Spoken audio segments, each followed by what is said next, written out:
Itu, Ngapain kamu sih lagi bawa-bawa preman segala? aku belum puas atas pengakuanmu kemarin itu. Belum puas apa lagi?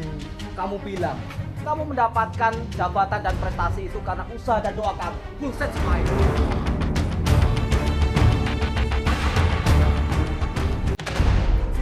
Itu, itu, Ngapain kamu sih lagi bawa-bawa preman segala?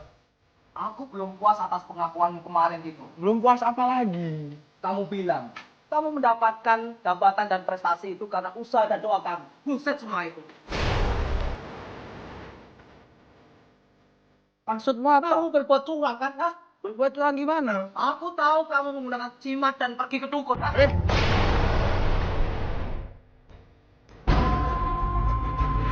Dari kemarin kamu udah bilang sama kamu, aku nggak pernah pakai jimat atau dukun apa itu. Omong kosong!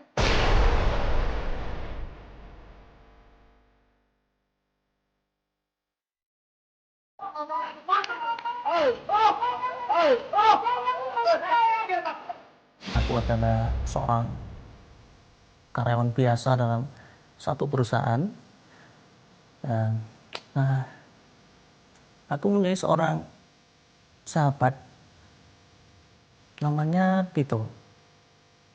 Saya melihat karir Tito itu semakin menanjak.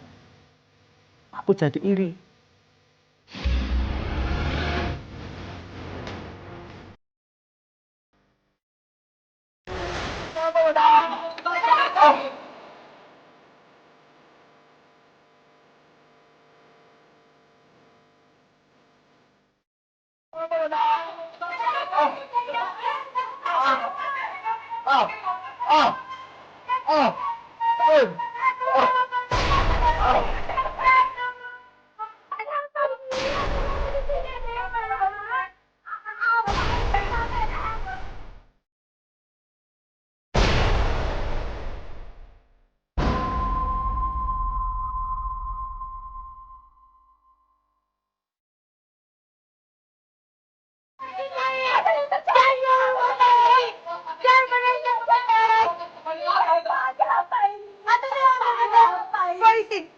Itu siapa? Siapa yang terjadi?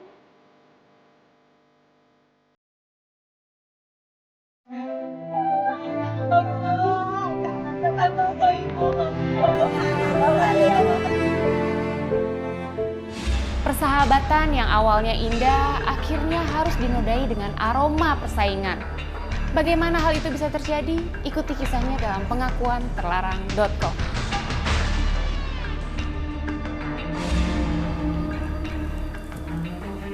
Aku betul-betul tidak percaya karena saking kalutnya langsung aja aku tuduh kalau dia pasti pakai jimat untuk melancarkan pekerjaannya. Dan aku jadi curiga bagaimana dia bisa mempunyai karakter yang bagus dan sangat melesat seperti itu.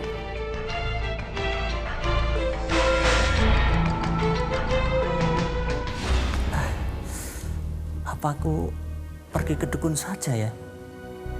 Nah, cuma itu caraku yang paling cepat biar aku bisa sukses dan biar aku bisa berhasil.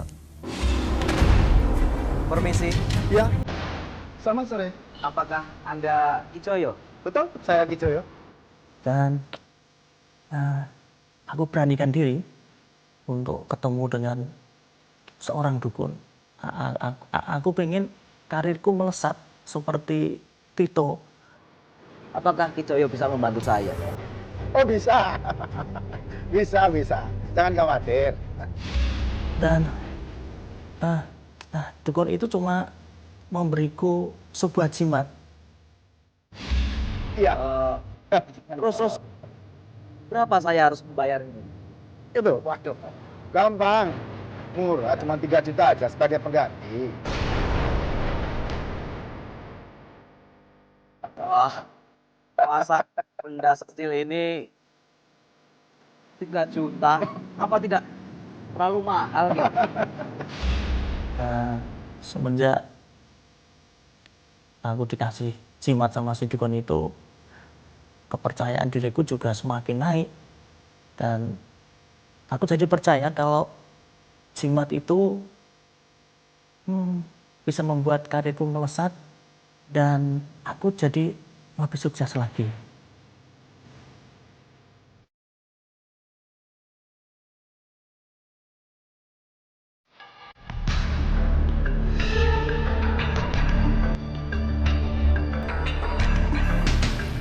Saya melihat karir itu semakin menanjak. Hebat. Baik, selamat. Sekarang kembali bekerja. Ya.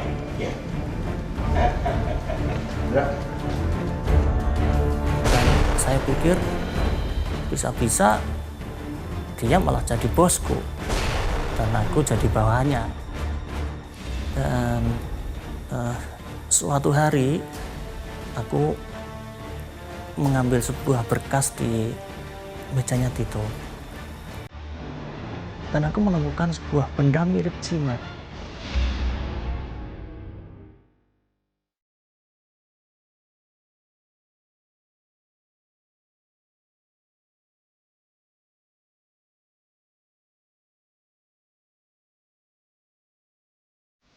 Apa itu atau apa ini yang bikin Tito sukses seperti sekarang?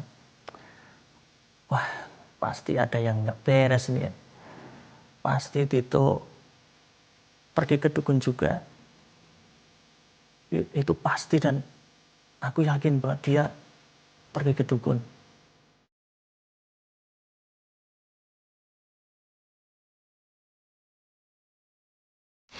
Jangan-jangan kecurigaanku benar.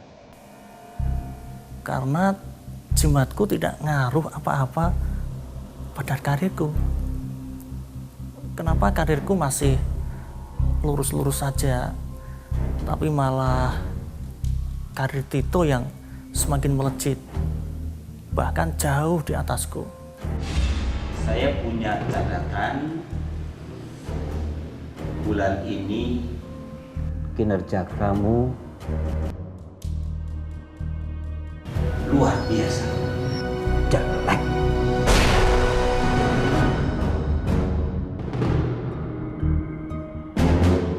Apa dengan kamu? Hah?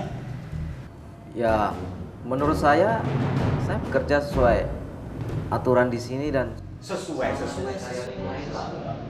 apa? Aku bingung. Pasti jimatku orang kampung. Pasti dukun yang pakai Tito itu jauh lebih kuat. Dan aku tidak terima.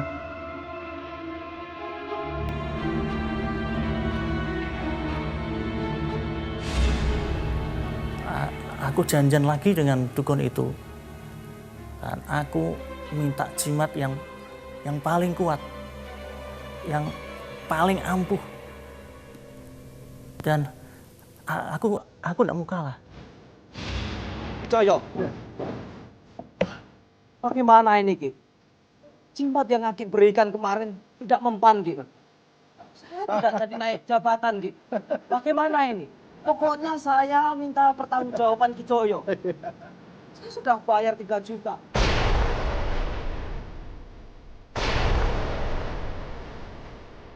Saya persiapkan barang yang lebih bagus lagi. Ini nanti disimpan.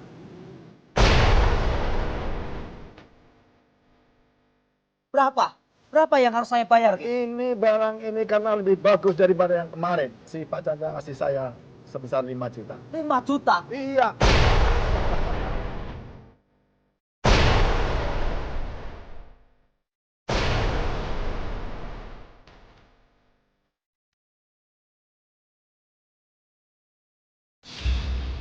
Berapapun harganya akan aku beli agar si dukun itu memberikan jimat yang paling ampuh.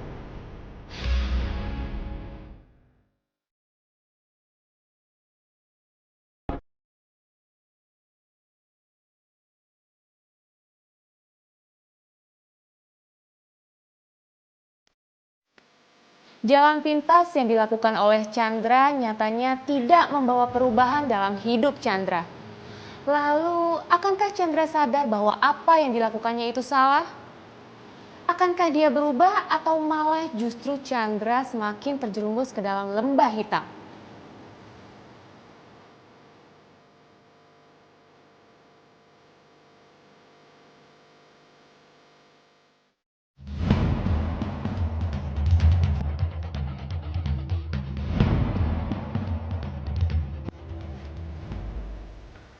Sebenarnya aku merasa berdosa. Sudah berani pergi ke dukun. Tapi gimana lagi? Gila aja kan? Masa aku kalah sama Tito? Dan aku pengen seperti dia. Kalau bisa harus melebihi dia. Dan semenjak itu ambisiku untuk menjatuhkan Tito makin kuat. Aku menjadi terobsesi untuk menggeser posisinya Tito.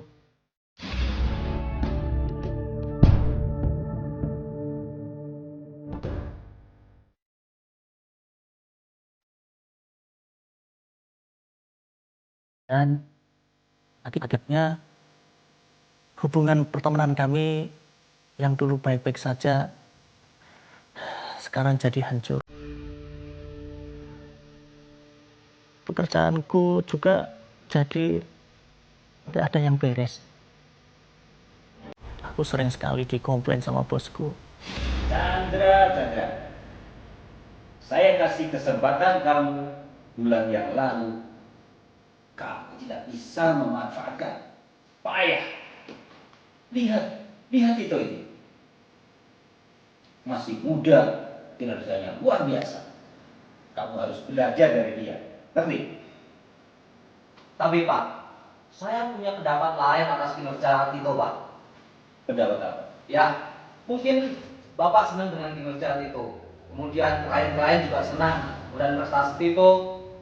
Tapi caranya yang dia gunakan Pak untuk meraih semua itu, caranya tidak benar Pak.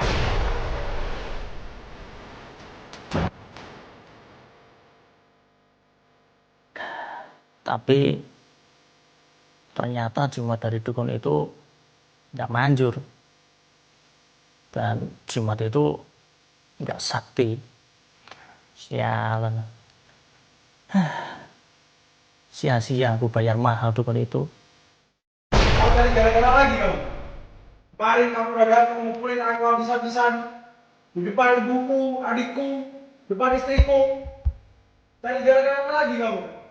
Kurang puas kamu. Aku hanya mau membuktikan Bukti apa? bahwa semua yang kamu lakukan ini, kamu curang Tito. Kamu hanya jimat kan? Bunga yang ada di meja kerja itu apa? Hah? Oh, ternyata itu masalahnya. Itu adalah pengharuman dari istriku. Mana ada?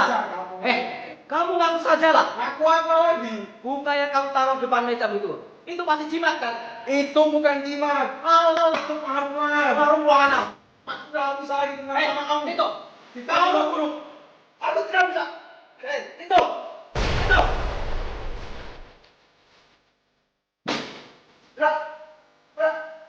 Kenapa kamu bilang?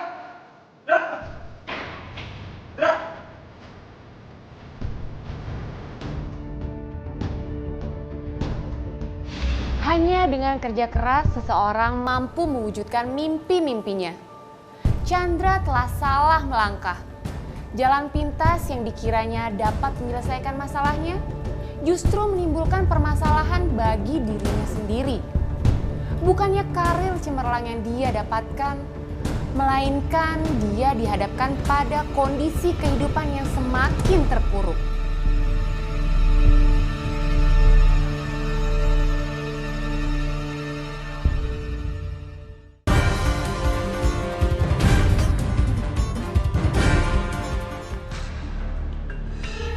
Aku mau fitnah Tito di depan bosku. Saat itu Tito juga ada. Dia juga mulai muak dengan sikapku. Akhirnya kami ribut. Saat kami sedang berdebat, pelan-pelan aku merasakan ada sesuatu yang aneh dalam tubuhku. Pandanganku mulai kabur.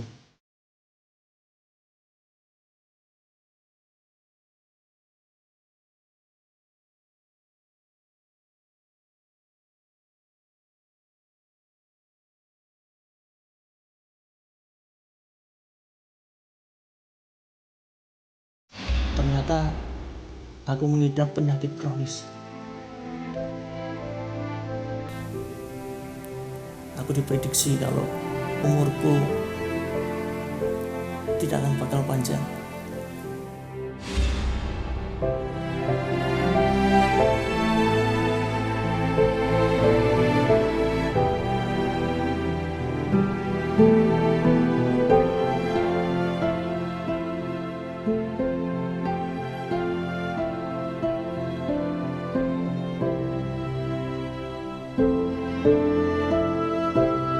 Aku bingung.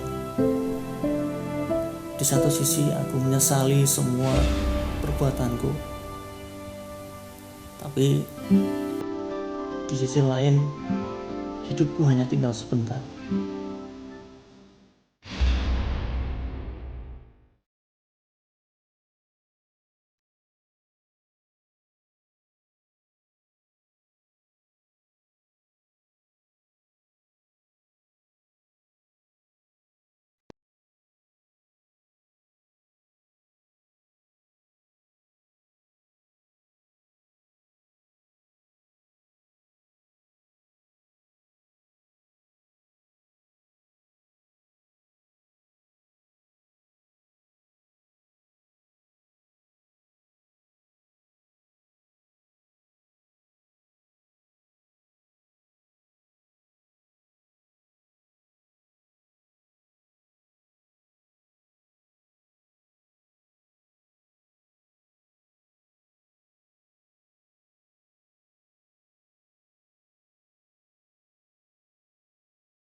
Aku bingung.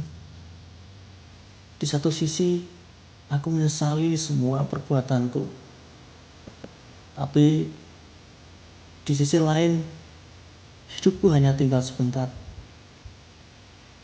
Aku belum bisa merasakan kesuksesan dalam hidupku. Aku harus bagaimana? Apa aku harus tetap pergi ke dukun untuk mengejar ambisiku dengan resiko aku mempertaruhkan hidupku? Ataukah aku harus berhenti ke dukun dan bertobat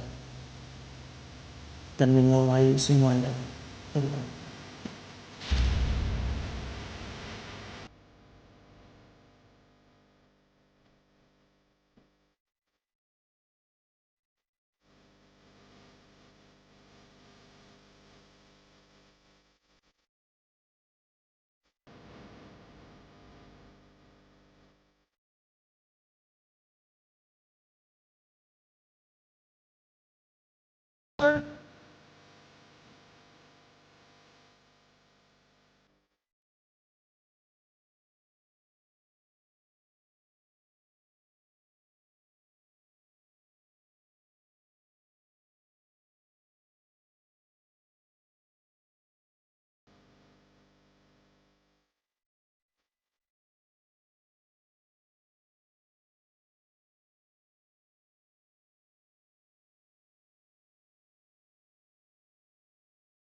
Bagi Anda yang ingin menolong Chandra, berikan saran dan komentar Anda di pengakuanterlarang.com. Kalau Anda ingin berbagi pengalaman serta rahasia yang dianggap tabu, ungkapkan di pengakuanterlarang.com, di mana identitas Anda terjamin kerahasiaannya. Ingat, sebuah pengakuan merupakan awal dari kebebasan.